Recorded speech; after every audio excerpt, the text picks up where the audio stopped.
ഓടകളിൽ നിന്നുള്ള പ്ലാസ്റ്റിക് മാലിന്യം അടക്കം ജീവനക്കാർ കൈകൊണ്ട് വാരി പുറത്തേക്ക് ഇടുന്ന അവസ്ഥയുണ്ട്. അപ്പോൾ അല്ല അതൊക്കെ നടന്നിട്ടുണ്ട്. അതൊക്കെ നടന്നിട്ടുണ്ട്.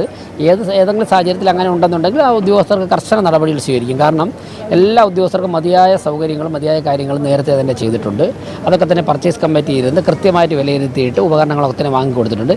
ചിലർ ആരെങ്കിലും അത് ഉപയോഗിച്ചിട്ടില്ലെന്നുണ്ടെങ്കിൽ കൃത്യമായിട്ട് അന്വേഷിച്ച് ഇവിടെ നിന്ന് മാധ്യമങ്ങൾ പറഞ്ഞ് വാർത്ത അറിഞ്ഞ ഉടൻ തന്നെ ഹെൽത്ത് സ്റ്റാൻഡിംഗ് കമ്മിറ്റി ചെയർമാൻ സ്റ്റേജിലുണ്ടായിരുന്നു. ഞങ്ങൾ പരിപാടി പങ്കെടുക്കുകയായിരുന്നു. ഞാൻ അദ്ദേഹത്തോട് പറഞ്ഞു, അപ്പോൾ തന്നെ ഇടപെടാനുള്ള നിർദ്ദേശങ്ങൾ നൽകി. ആരെങ്കിലും അക്കാര്യങ്ങൾ വീഴ്ച കാണിച്ചിട്ടുണ്ടെങ്കിൽ അത് അന്വേഷിക്കും, ചെയ്യേണ്ട കാര്യങ്ങൾ ചെയ്യും.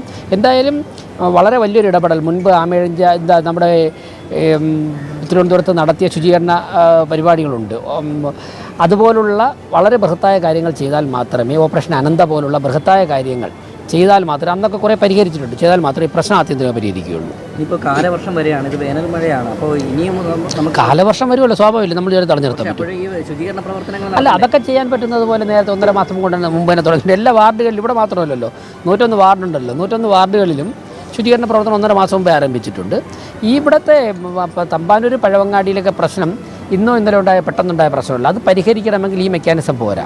കോർപ്പറേഷൻ്റെ ഒരു മെക്കാനിസം മാത്രമൊന്നും വെച്ച് നമുക്ക് പരിഹരിക്കാൻ പറ്റില്ല. അത് വളരെ വലിയ ഇറിഗേഷൻ ഡിപ്പാർട്ട്മെൻറ്റുമായിട്ടൊക്കെ ആലോചിച്ച് ബൃഹത്തായ പദ്ധതികൾ ആവിഷ്കരിച്ചാൽ നമുക്ക് പ്രശ്നം ആത്യന്തികമായി പരിഹരിക്കും. ഈ പ്രശ്നം ഇപ്പോഴത്തെ ഒരു ഇടപെടൽ കൊണ്ട് ആത്യന്തികമായി പരിഹരിക്കണമെന്നുള്ള അഭിപ്രായമാണ് ഞങ്ങൾക്കുള്ളത്. ഞാൻ അതുകൊണ്ടാണ് ബഹുമാനപ്പെട്ട മുഖ്യമന്ത്രിയോട് തന്നെ ആദ്യം കണ്ട മാത്രയിൽ ഈ പ്രശ്നത്തിൽ ഇടപെടണമെന്ന് പറഞ്ഞത്. അവർ ഇടപെടാൻ വളരെ പോസിറ്റീവായിട്ട് പ്രതികരിച്ചിട്ടുണ്ട്. പരിഹരിക്കാൻ സാധിക്കും നമുക്ക്. നിങ്ങൾ പറഞ്ഞ ഓപ്പറേഷൻ അനന്തയ്ക്ക് ഒരു 2ാം ഘട്ടമൊക്കെ എത്തുമ്പോൾ അനധികൃത കെട്ടിടങ്ങളുടെ നിർമ്മാണ ഭാഗമായിട്ട് അതൊക്കെ നിലയ്ക്കുകയാണ്. അപ്പോൾ അതൊക്കെ എങ്ങനെ പുനരുജ്ജീവിക്കും?